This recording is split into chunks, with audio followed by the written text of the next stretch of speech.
the killer disease, screening against the killer disease with Dr. Judy Van Es.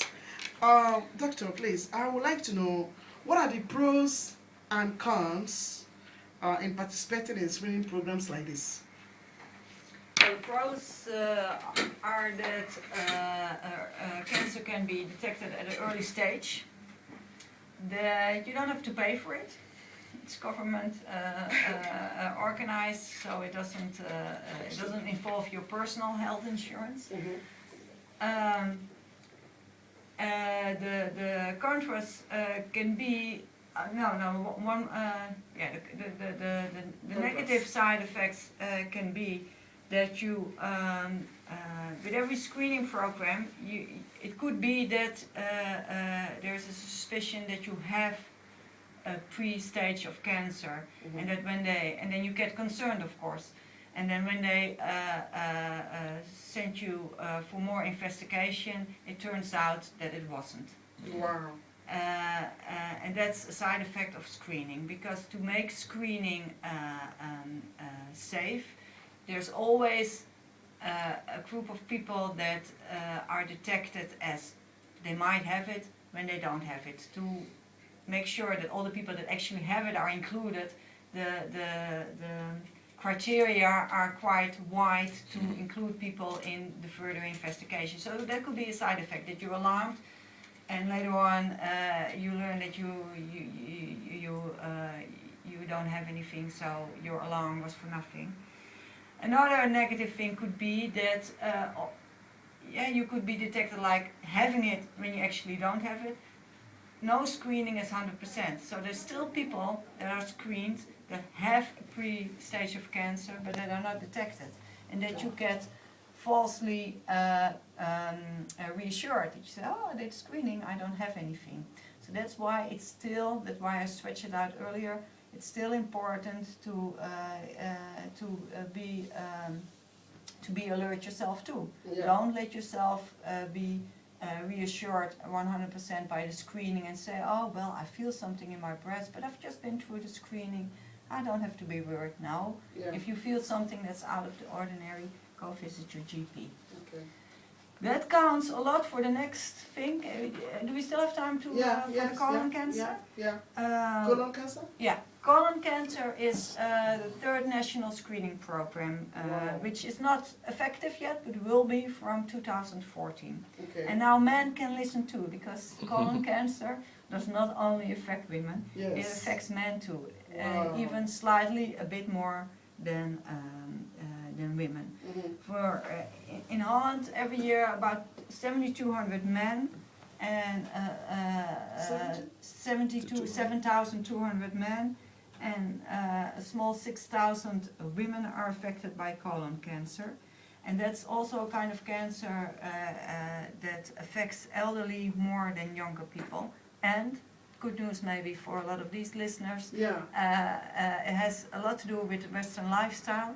So if you're born and bred in a non-Western country, your chances are less. Okay. Unless you've been living here for 50 years again, then your risk is getting the same as Dutch people. You have a question.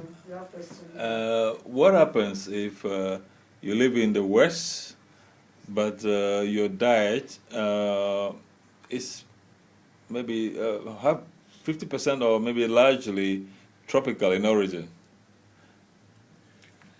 Yeah, then it's not. Are you at risk of having cancer? It's not just the diet.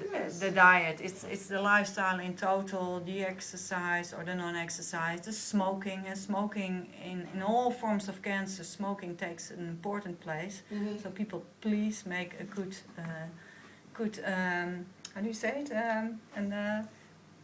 For 2014, put high on your list to stop smoking. Exactly, in your resolution. That's the decide not to smoke. Don't smoke.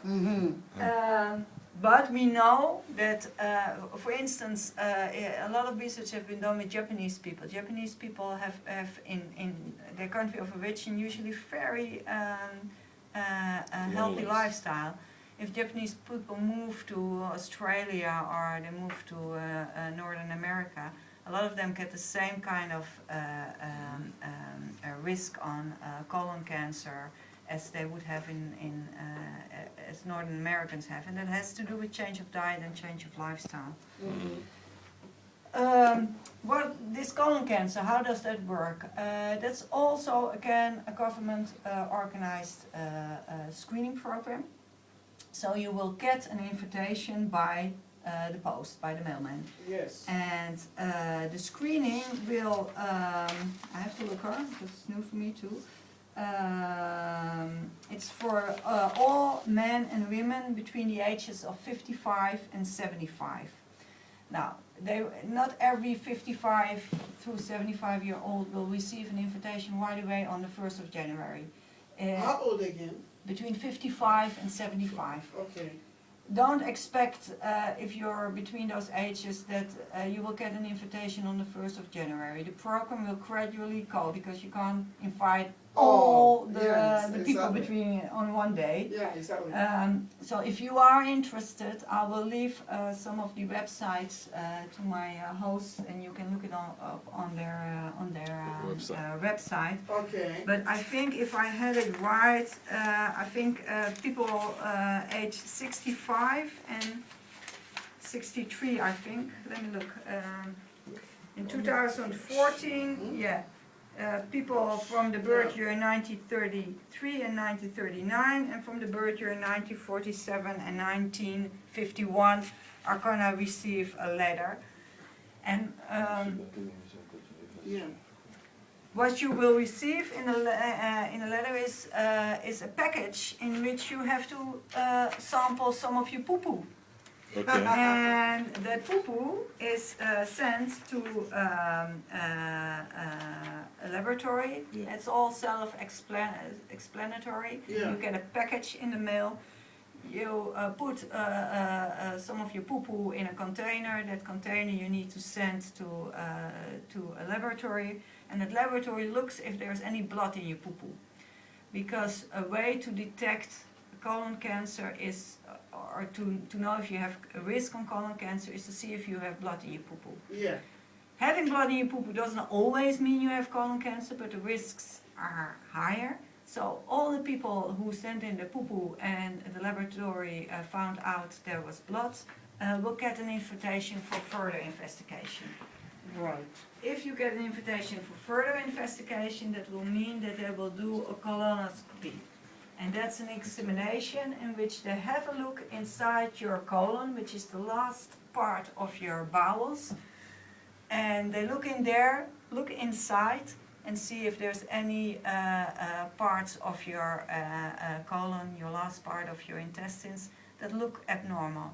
If they see places that look abnormal, they will take a biopsy, and that biopsy is going to be examined for any cancer cells. All right. So that's how it goes. Now we take our news for the day.